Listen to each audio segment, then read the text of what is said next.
Okay, cool. All right, so we're gonna get started if that's all right with everybody. Thank you guys for joining us tonight. Yeah, we definitely need a pick-me-up at this point in time, so hopefully this kind of does that for you. Okay, so keep introducing yourselves. We're gonna just go over a couple little pieces here tonight. So tonight we're looking at digital escape rooms. Like we said, they're kind of building on that idea that we see that are popular about escape rooms, where you have to solve the clues to get out in the limited amount of time that you have.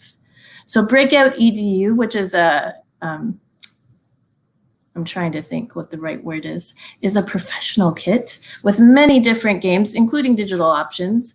So they're one way that that concept was brought into classrooms, of taking that idea of breaking out of a room and turning it into breaking out of a box.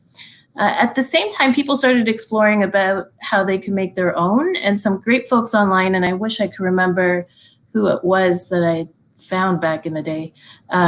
They started looking at how we could do it with the tools we have available. So the person that I tapped into was using Google Forms. And there's settings that we often don't see in Google Forms. So it really was a cool way of kind of exploring those different options. So tonight, our goals are really to look at what a digital escape room looks like, and we're going to walk you through the 3 parts of a digital escape room. Those people that have experience, feel free to add as we go along, because I'm by no means an expert. We're going to look at different ways of putting those 3 parts together, and one of the reasons I loved digital escape rooms tonight is it kind of builds on all the other things we've done for Appy Hour. So we can bring in Apple Clips or Adobe Spark for that first part. We can be bringing in the choice grid elements we learned about with transparent shapes or clickable shapes, those curated resources. So it kind of taps into everything we've been exploring. We're going to look at some tips and tools, but we're going to really spend most of our night looking at Google Forms and how we can create those locks in Google Forms. And then at the end, maybe talk through just what does this look like? How can we kind of run it in our environments? I have a couple questions that are really stuck in my mind.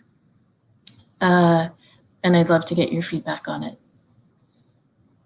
So, like you said, a lot of people have used them in different ways. The first way that I kind of got started was using it with students. And I'm just going to pull up Google Sites. Sorry, I usually have all my tabs ready. There we go.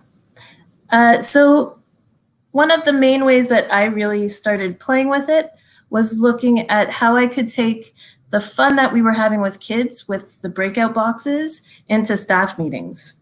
So for us, we often would have to talk about our vision document, which I love talking about. Those people that know me know I will do it forever and ever. I can always talk about it. But the hard part is some people have heard the conversation before, some people haven't, and we just wanted to have that common understanding. So for us, instead of me doing another spiel, we actually put folks in groups and had them do the digital breakout. So every time you look at a digital breakout, there's always that story piece, which can be done in different ways. There's the clues.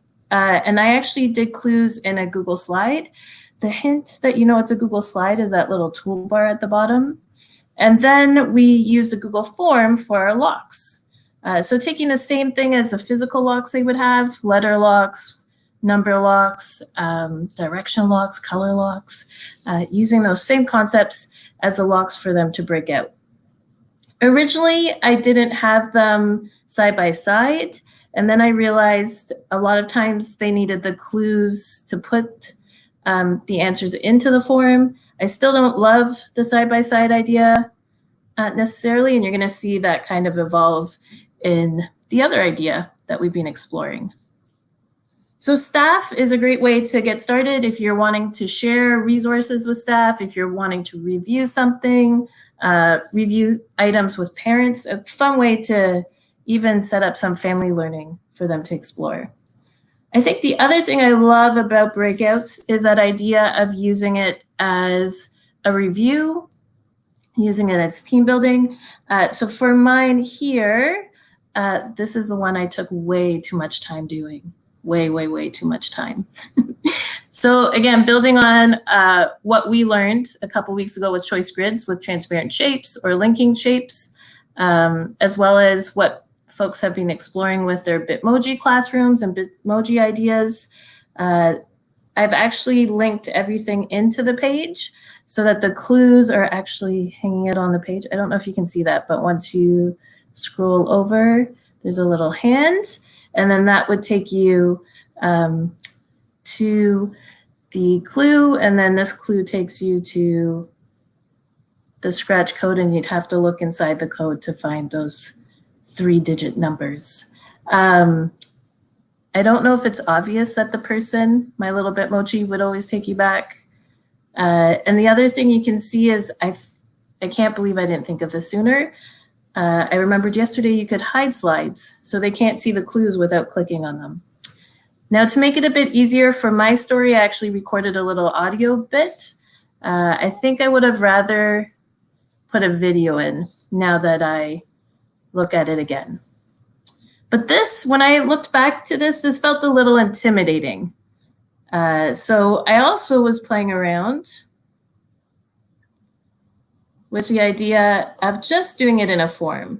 So if I had my friends in grade 2 or grade 3 and it's their first time, maybe we haven't used a ton of slides, and I'm worried it's just going to be a bit too much for them.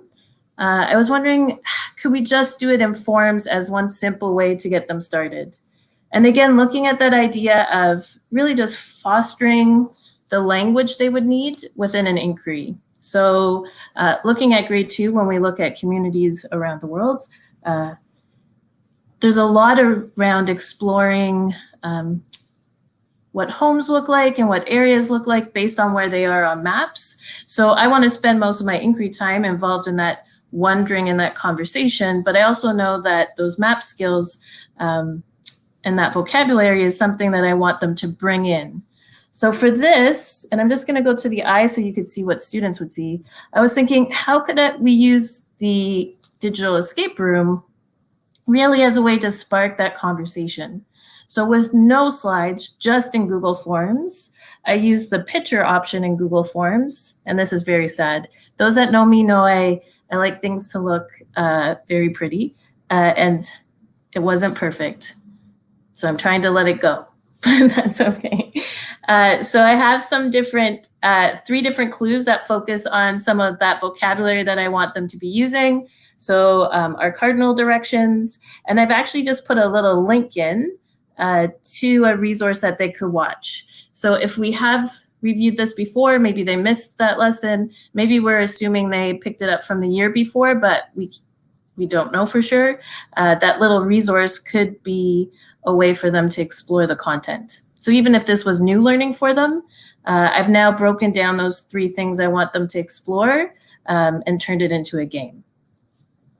So a great way to kind of explore. The one thing I did miss here is I can't embed audio or video just from my Google Drive, but I did like that I could use my read-write tools to support the reading. So if students are familiar with that, that could be a tool to support the navigation and the exploration. So how does the form work? So the form actually has it set that there's one set answer. And I forgot to change this form.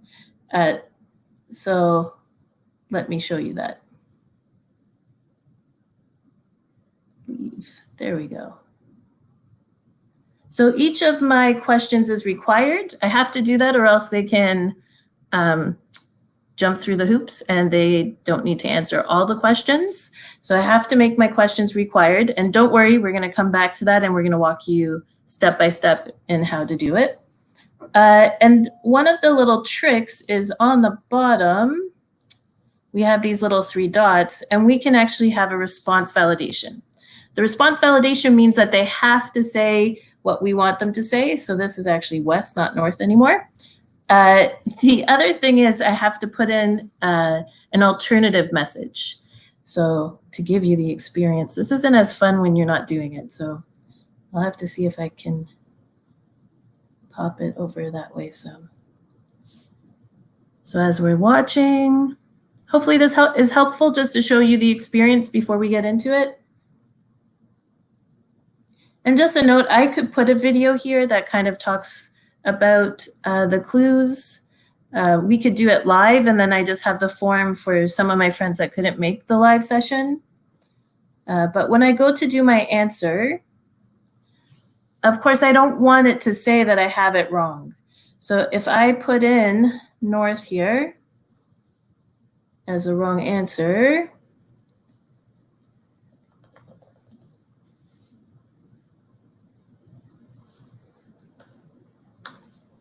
and submit, notice how I get these little red error messages?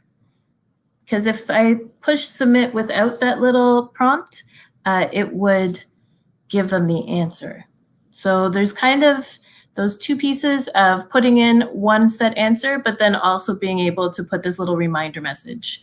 That's kind of the trick with Google Forms that allows us to really turn this tool that we often use for assessment into a lock kind of experience.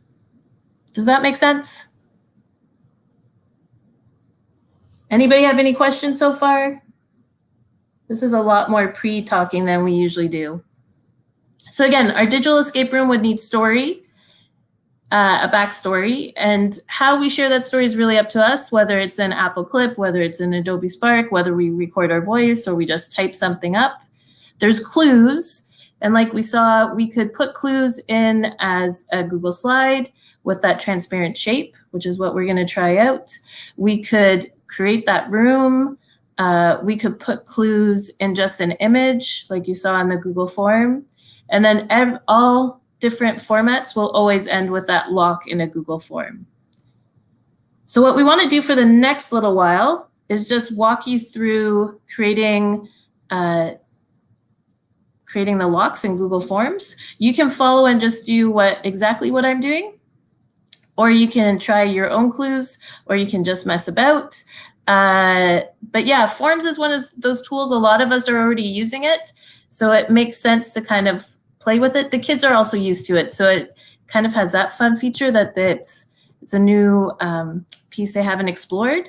But Forms also makes it a great way to use the structure to support students in sharing their learning this way. So think even about early societies and how we often are exploring just some other research on anything. Habitats could work.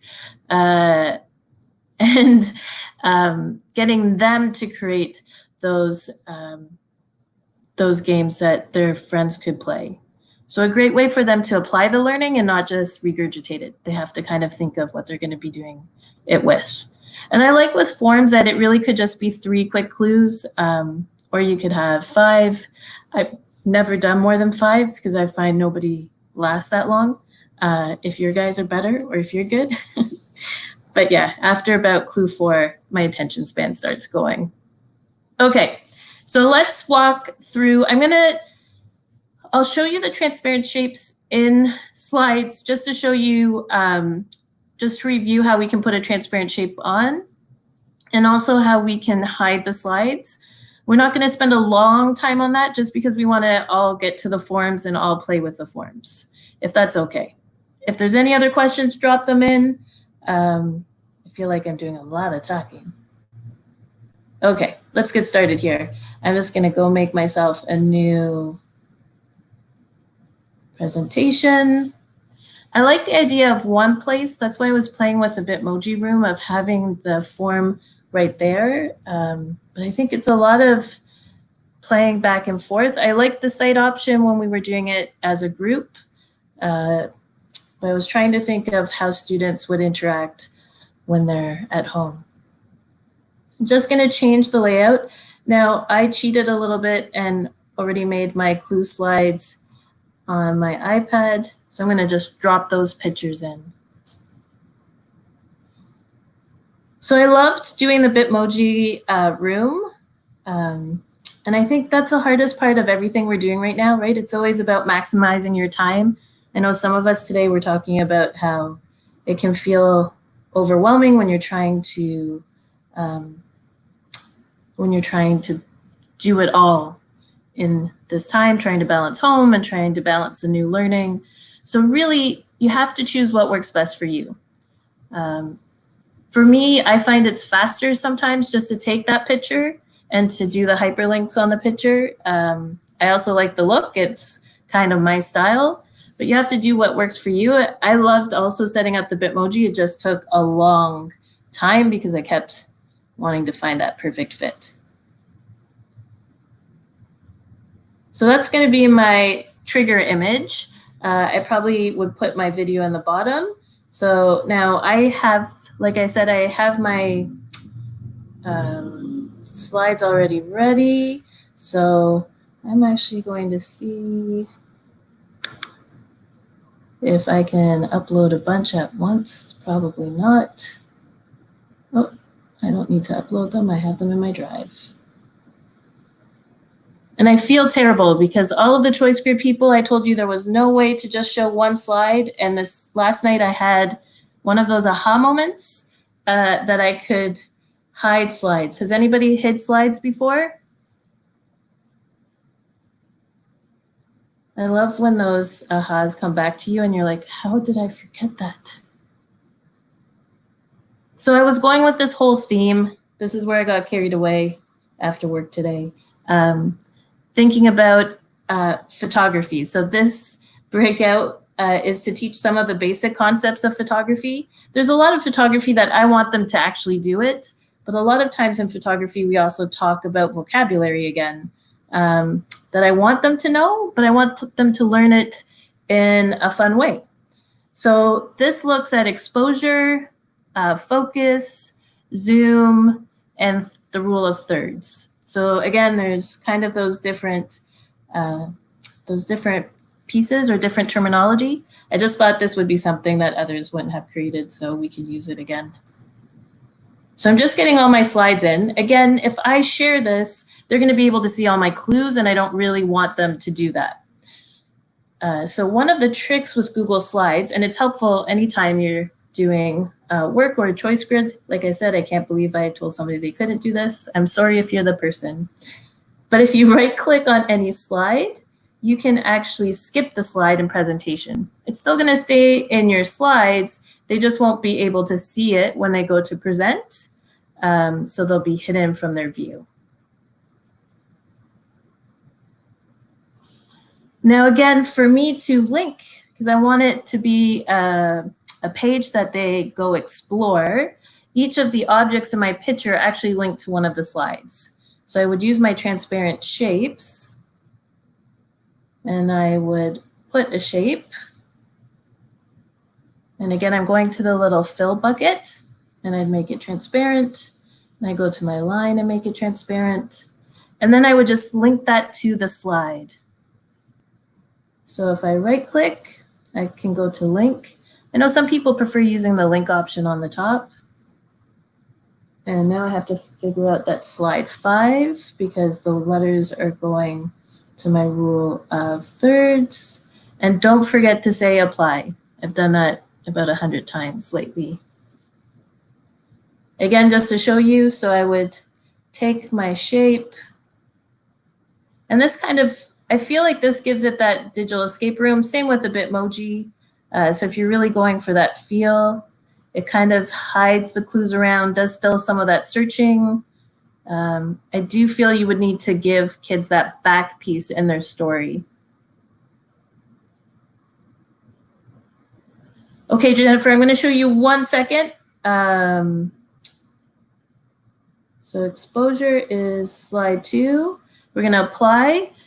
Jennifer, don't let me forget, because I'm going to show you what the difference is in 1 minute when we go to present. And I'm only doing that for the clue slides because I don't want them to see the clues. It would be too easy if they could just click next, next, next. But one thing that Melanie and I discovered was if you don't have a back button, it's a little, you can't get home. So I'm just going to make sure I have a little arrow back that goes to the first slide.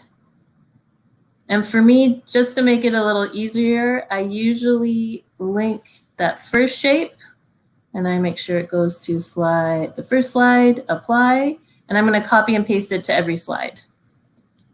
So I just don't have to keep doing it because I'm lazy. All right.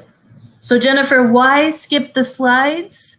So when I go to present and when I publish this to the students, I don't want them to be able to see the other slides. So notice that they can't, I can see them, but they won't be able to see them. So they won't be able to switch between the slides. They'll only see this home slide. They'll still be able to click though. So when they go to exposure, they'll still see exposure and be able to go back, but they can't just click through all of the clues. Does that make sense? So that's just one way that we can create that clue page, but we're going to go to Google Form and just embed the pictures there to go a little simpler. So it looks like the skip slide feature was a new option for a lot of folks. And there's so many pieces to Google Slides that really is interactive.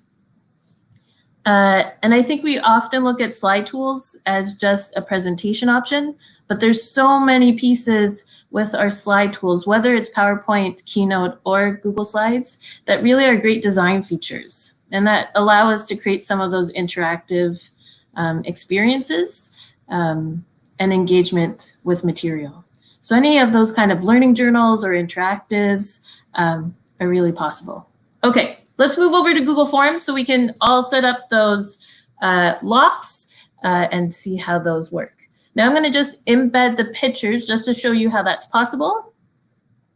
Yeah, I took the pictures today. And Cassandra, I'm really, so this is when I tell people I have issues. I feel like it's a confessional, Cassandra. So I actually took both pictures. I took the picture of the back of the notebook. I wish I could reach over and go grab it. And I took the front picture, but I love taking pictures. And for me, it's my chill moment. You could definitely go to Unsplash and find an image. The Bitmoji was just regular pictures that was there. So Jennifer, yeah, I'm skipping every slide that has a clue. Does that make sense? Because I don't want them to see the clues. So I'm going to skip every slide that has a clue on it. Yeah, skip slide. So let me just show you. So I'm going to go to publish. And we did this when we did choice grids, right? We published the presentation. So I get a link that becomes a view link for my students. I'm just going to go to an incognito window, a window that doesn't have my account logged in. That's how I kind of test how students will see it.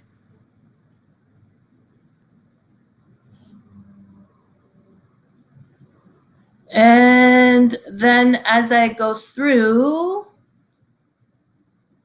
they aren't playing through, but they can click through and go back, if that helps. So a great question.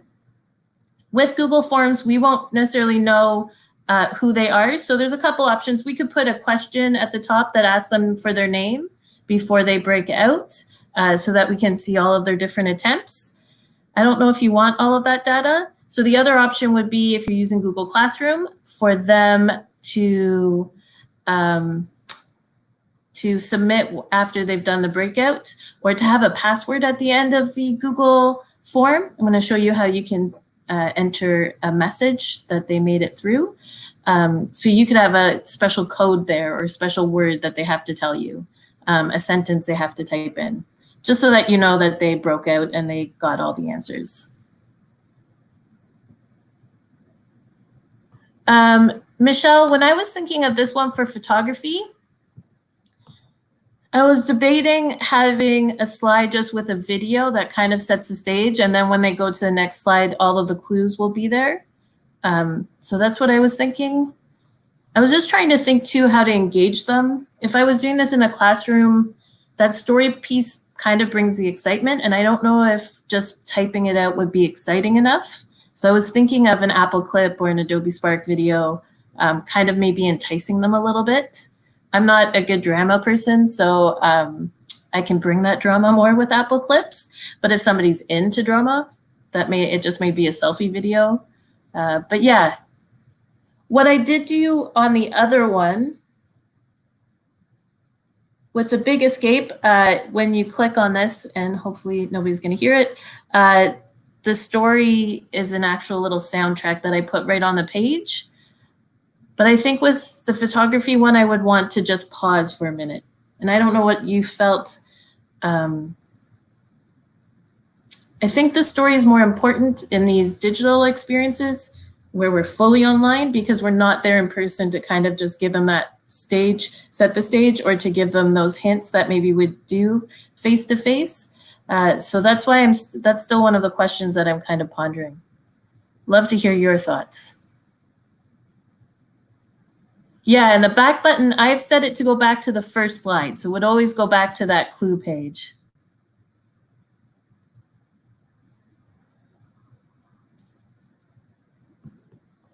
Okay, let's go back to Google Form. We can start simple there. Just know that you can make it fancier if you like. I can make a couple videos too if there's little pieces that we want to kind of tackle. Okay, so if you want to follow along, that's great. If you're more of a watch and see, it's up to your learning style. We usually try to space it. Woo! I'm having some Coca-Cola. We try to pace it so that if you have those questions as they're coming up, we can go in there. Okay, so I'm going to review just a little bit. So there's many ways we can, remember, we're just going to recap because I think we're trying to, I knew this would probably be a two-parter. So we're trying to squish everything in. So when we look at a digital escape room, we need that story piece. So like we've talked about, that story could be a slide at the beginning of your game that explains, or at the beginning of the form. It could be a video. It could be an audio clip. The next thing we need to do is we need to share our clues. Now, I could share my clues in a room I compose on Google Slides. I could share I could just put my clues right in a Google site. I like using real pictures. So this escape room is all about breaking code. This escape room is around photography basics. Photography secrets probably sounds cooler than basics. So it's just two different ways that you can set up that escape room, if that makes sense. Does that make sense to folks?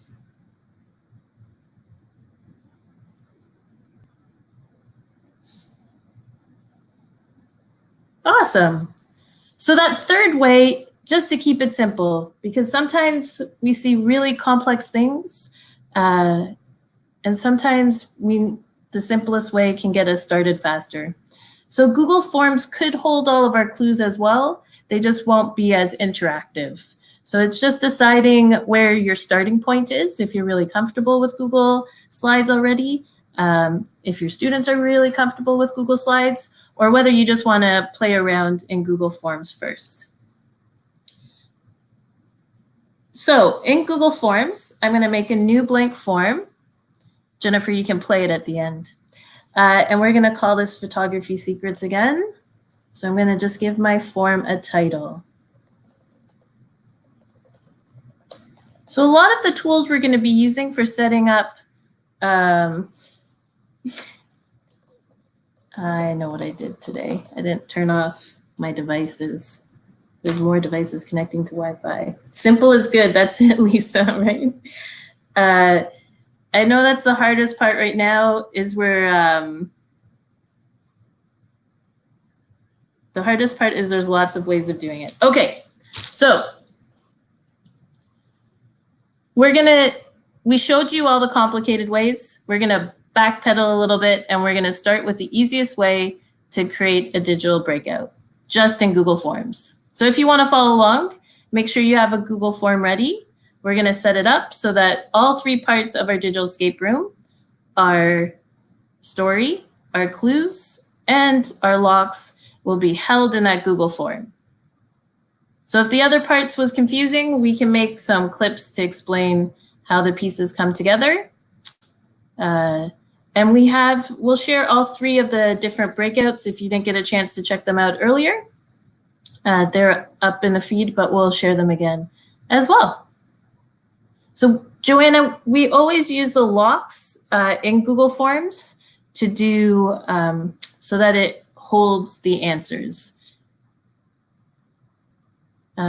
There's different ways of putting them in. So the answers that I did for photography were actually just all hidden in the image or hidden in a link. With a Bitmoji, it was things that were hyperlinked. But let's start with the simple way. All right, so if you're following along, do you have a Google Form open? Google Forms would just be one of the tools that you have available through your little waffle. If you haven't used Forms before, it's just a survey tool. There's different options with Google Forms. It's such a powerful tool. It doesn't have a lot of design possibilities, but yeah, lots of possibilities to move from there.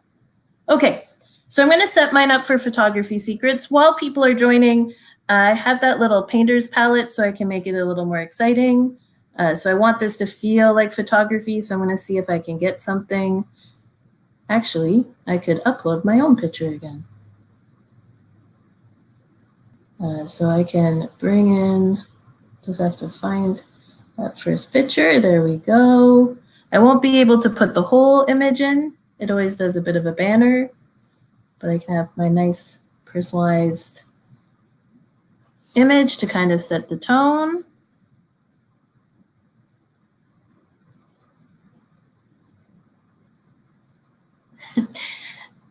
So I have my picture, I have the title. That next piece, that first piece, is to set the story. So I'm going to say, I went to visit. My storytelling is not as good. So Jennifer, I'm sure you could create something much more compelling.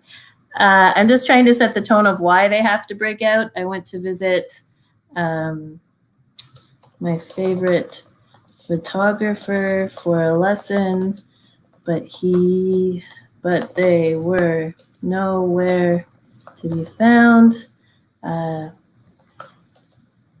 They left their notebook though with clues to help us take the best shots. So we're just setting, we're just kind of setting that stage with the story. So it's just in that beginning piece. Unfortunately, you can't embed a lot of links. You can't bring in a video from YouTube if you're comfortable with doing your story in YouTube, or you could drop the link to something like an Adobe Spark, especially for younger learners if you want to kind of get that excitement or to explain how the rest of the document would work. The form is definitely the home base. It's definitely that piece that's going to hold all of your locks. I think if you're not familiar with digital escape rooms or haven't played with them yet, it's a great place to start to hold those 3 parts. And then as you want to get more complex, you can always move into some of the other tools. So again, no matter what, no matter how you want to do a digital escape room, your locks are always in forms, because forms is a thing that we can control and kind of hold onto.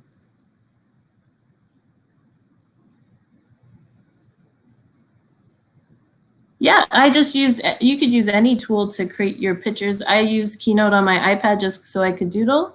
But yeah, it's up to you how you kind of prep those pieces. Okay, so remember we had 3 pieces. We had our story. The next piece is our clue, and then we need to do our lock. So I'm going to call this question clue 1, and I'm going to call it exposure. Probably isn't the best thing to type for middle schoolers, but that's all right. Now, I don't want this to be a multiple choice question. I want this to be a short answer, and you'll see that in a minute. The other thing is I want this to have my picture, because my picture has all the details in it. So I'm going to go to the image icon right here beside my question, because it will allow me to add a picture to this clue. And now I may just change it up to whatever clue I find. Oh, I did get exposure. Check that out.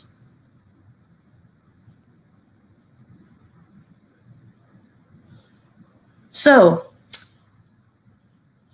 to me, this isn't enough because some of my friends maybe can't see the picture. Some of them may need that text to speech support. So I'm actually going to go here on the bottom and click on the 3 dots and go to description.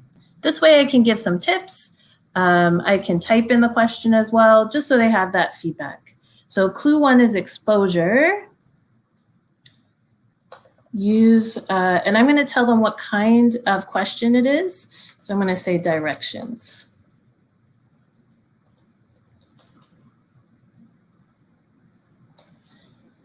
And that's just one of the type of locks we often see on a physical lock or breakout kit where you have up arrows and down arrows. I picked the worst possible clue to do first. Sorry.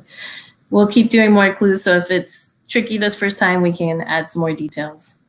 So use the note on the side to figure out the 4 directions to break this lock. U for up, R for right, D for down. Oh no, exposure is never perfect. Can you help the photographer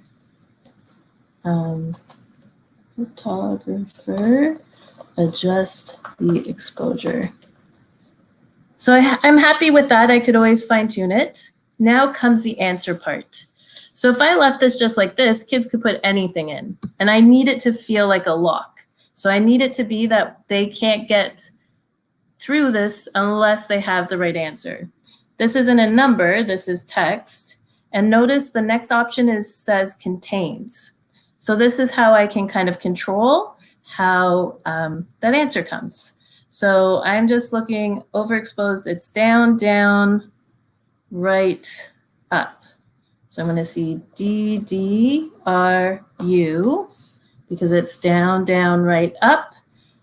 Again, if I don't put anything at the end of that, when they put in the wrong answer, they're just going to get the right answer. And that's no fun. So I have to put a little custom text in there. So I'm going to say, oops, if they get it wrong. Try again. Remember just first letters and all capitals. So it gives it some of that drama, just like if you were figuring out locks on a lock, that you have to kind of get it just right. Remember to make it required so that they have to answer that question, and then you can make your next clue.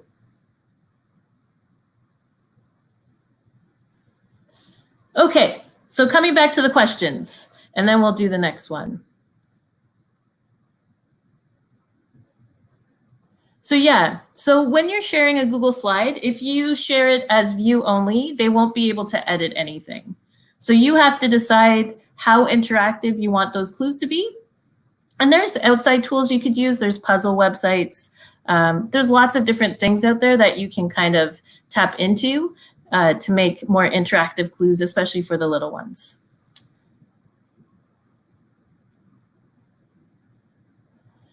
So yeah, so we're looking at putting everything in forms right now. So this is very much a static clue. It's not necessarily as interactive, but again, it's a great place to start.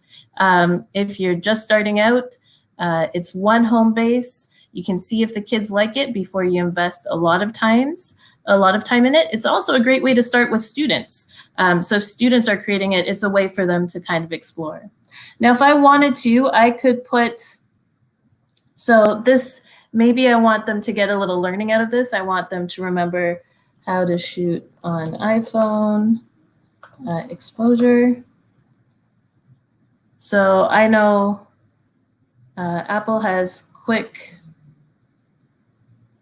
little video clips. So I could go grab that link and drop it in. It won't look pretty. So if you're wanting something a little more clean, if you're wanting something that's a little more advanced, you could always hyperlink that in some really cool slides. But again, I really think starting simple is a great way to go. Okay, I'm going to show you the question again. We're going to go to the next one if that's okay. And we're going to do it all over again, Lisa, so we can talk about that answer part. Yep, if you started in slides and just hyperlink to form at the end, and that's definitely possible. Okay, so I'm going to use my plus sign to make a new question. And I'm going to say clue number 2 here, and we're going to say Zoom. The question type is a short answer. And then I'm going to, again, use that little picture icon to go get my picture. I can use my Google Drive so I can see it this time. We said Zoom, right? This is the one thing I find with breakouts. It's a lot of planning ahead of time to make it lots of fun. So you can kind of see a lot of this piece was done before. So I'm going to leave out the description just so I can show you the answer part here at the bottom. So see at the bottom it says short answer type. Now, one of ours is going to be a number. We'll do that next. But this one's going to be a text. I want the next piece to say contains. And this word's going to be Zoom. Now, again, I want to make sure I enter custom text, because if not, the form will tell them the answer. And that blows us. It blows the whole cover. So I'm going to say not quite. Did you use capitals? Just to give them that reminder. I don't want them to have to sit there thinking they got the word wrong if it's just, did you use all capitals? And that would be something I would give in my instructions to make sure that goes along. I'm going to do one more and then drop your questions in as we go along. I'll show you how to do the number one, which is exactly the same. So we're going to do the plus sign. I do my clue number 3. And this is focus. I'm gonna go grab my picture. I was very proud of myself on this one, figuring out how to make it. This is what I also find with breakouts. You think something's really cool and sometimes the kids don't think it's as cool. Or the clue you thought would be super simple was the one that they got stuck on. So always find a friend to play the game. Jay Wigmore and I would always play each other's games because he would find things that I didn't think of, and it kind of just really helped us out. So again, it's a short answer question. On the bottom, if I click on the 3 dots, I want to make sure response validation is on so that I can enter the details. So this one is a number. I'm taking the numbers on the back of the shirts. So they have to put the word in order, TAP, and then they have to use the numbers, which is 4, 11, 10.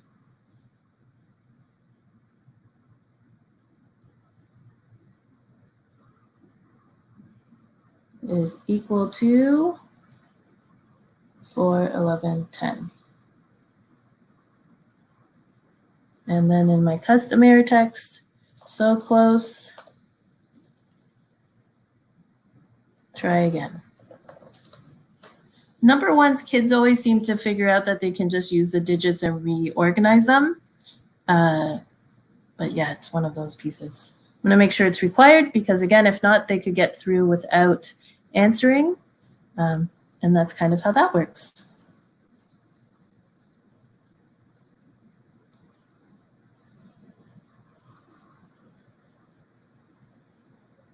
So it's really up to you how you want to do it. So when you're planning out your breakout, I say start with your plan. What's your story? What are your clues going to be? And what is the lock going to be that unleashes that clue? As you're going through, think about your learners. Think about your what their experiences are with digital tools. Think about what their experiences are with breakouts. If you've done one in person, I think they probably know some of the different pieces. If you've never done a breakout together before, you're going to have to decide what's the best home base for your digital escape room. So if you're just starting, I say put them in forms and keep the clues simpler. I know it's not as exciting as an interactive slide, but it would give you guys all an experience in that environment. If you're more comfortable or you want to dive right in because you're really comfortable with Google Slides, you could put your clues in Google Slides. And like with the Big Escape,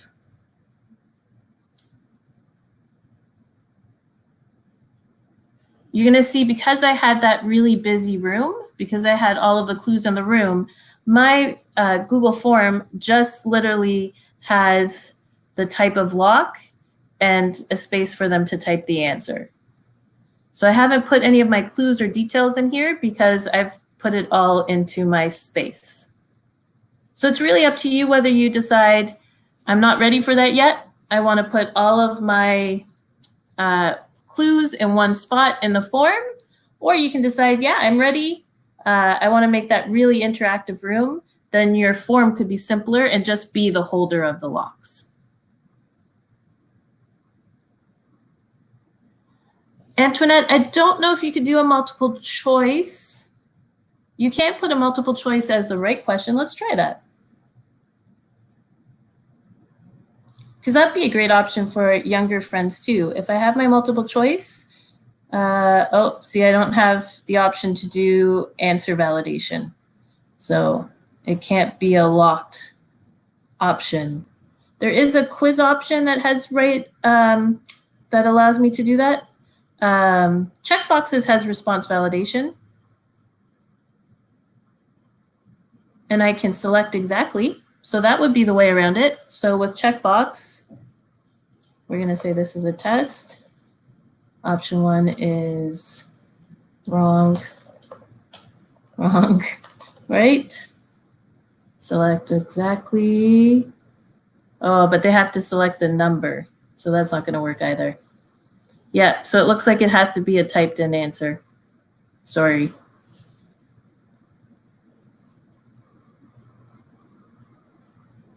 Yeah, so we need that answer validation to be able to also give that little message if they don't get it right that first time. So as much as I can have that quiz feel, they're going to get the answers if I do a quiz, so they wouldn't have that lock feeling.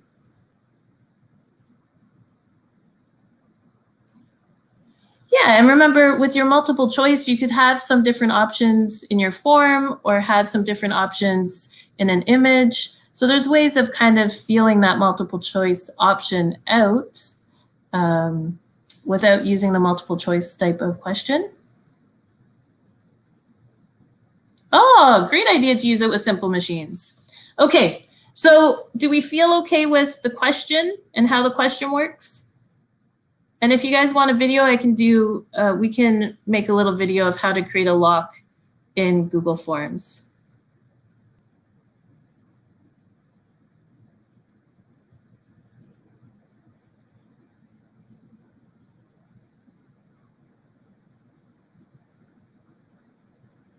Yeah, I think to me I want that lock feeling because it feels like that escape room. So if you're using Google Forms, what I did in this situation where I use Google Slides, Ilinka, is I actually say in my story part at the beginning to look for the 4 clues. They know there's 4 locks. I should have visually done 4 locks. They know there's 4 locks and they have to find 4 clues and then to go to the Google form when they're done. So I put that as part of the story part so that it's clear for them there. Now, like we showed earlier, if you wanted to, a Google site is a great way to do it. I like kind of Michelle's idea though too, with a slide at the beginning that has the instructions, and then the next slide having the clues, and then you could have a next slide that goes to the form. So it's really up to you how you think your kids would be good at walking through it. And yeah, Michelle, that's why I think the video is a great way to kind of start it off, especially since we're not there with them. As much as I've done digital escape rooms, it's usually, I've always been able to talk to the person somehow. So I think that video would really set the stage. Okay, there's one more thing in the form that's important though, and it comes back to what we talked about earlier. So in the form right now, I've done the questions. And we're going to come back to your question, Sarah, so don't let me. Sarah and Elizabeth, what I'll do is I'll make a little sketch note for tomorrow, and we'll share some of those different types of locks. But really, you can make it anything you want. I was really stressing out trying to do direction locks and trying to do color locks. And I realized for little guys, words are probably the easiest kind of locks, and numbers. And it's okay if it's just word and number locks. It took me a long time to let go of that though, because I know there's all these different types. If you want to invest digital, Breakout EDU's digital format, they have online tools that let you create their locks or use their locks. You can always see if they have a free one to play around with, or we have 3 that we'll be sharing that you can try out yourself or with your students just to check it out. But remember how before, when we started, we wanted to put a message at the end. Because if they do break out, we want to congratulate them, right? Just like if they broke out of the kit, they get kind of the sign. So we want to give them that message. So in your setting wheel in Google Forms, if you go to presentation, actually in general, I'm going to take that off. That's not just for Peel. And presentation, I'm going to take off that they can submit another. I don't need them to submit it again if they got all the right answers, because they won't, it will let them submit again if they don't get the right answers. I then have that option to do a confirmation message. So I can say, congratulations, you made it. You found all the clues. We can apply our learning on our photo walks this week. Remember how we talked about how would you know that they made it through? Send Missita a note with the special password tap focus for a special certificate. So that's one way that you can kind of check for understanding if you wanted to. But you could also put it in as a form question in Google Classroom and have them submit once they do the answer. The secret message just makes it more exciting. Did anybody want me to show you that again of how you can put your confirmation message in? I can't believe it's 8 o'clock already. Oh my goodness. We probably should have done this in a 2-parter. This has probably been the most frantic Appy hour so far. It's an awesome concept. It builds a lot on a lot of things we've already been exploring, the interactive slides, the videos, the images. It kind of brings it into one activity. And like folks mentioned earlier tonight, it's kind of that time in this whole process where we're starting to, our energy levels are starting to die down. So it's definitely a great way to kind of get excited, even tap into some of that content that you see is missing. So instead of just, if the mini lessons aren't working and you're trying to remix or you're trying to review something that you've done earlier in the year, I think it's a great way to bring that in. Lucia, you can definitely put a link at the end. So you're going to see that with the other breakouts, and I'll post them all in the chat, all in our messages tonight, and I'll post them also to the post on Twitter if you want to try them out. So in your little presentation option here, you could put a link at the end if you did want to have a little celebratory message. So we can definitely come back and make little video clips on any of the pieces we talked about tonight. But yeah, there's so many different pieces we can explore. So as we come to a close, I know our time's coming up, and I'll stick around for questions. I guess for me, the big piece was, how does this work with littles, especially really littles? So I was wondering about even the idea of using slides and our clues just as a starting point, and then being able to share the digital piece for those kids that couldn't join the synchronous session, or thinking about family challenges, just a way to help families understand some of the learning as well. And to me, one of the coolest parts about breakouts was kids working together. But that almost made me think it would be a great synchronous debrief session for kids to kind of share what clues they got, what they didn't, or setting them up in small groups in Google Classroom so they could discuss what clues they found or what clues they didn't.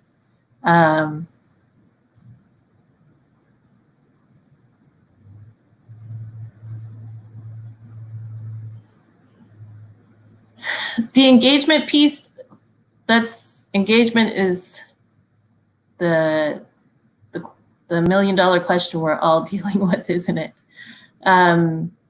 I think that's why you have to try to also design clues that would meet their interests. So today I was thinking about data management, and I don't know, I was thinking about the raptors, but how using, like I know a lot of them battle out who's the GOAT, who's the greatest of all time. So using some of those infographics to deconstruct data management, tapping, so the clues are specifically something that they're passionate about. Thought that picking those clues and knowing our learners is always going to be the piece that will kind of entice them a little bit more. If you're stuck finding some of those resources, that's why it's always easier to do these things as a group. Mel actually looked at all of the ones I was creating today, and we chatted through some different pieces. So I think that's the other piece, is having a friend, having a colleague. You can always send a message, and if I have anything, I can send it along.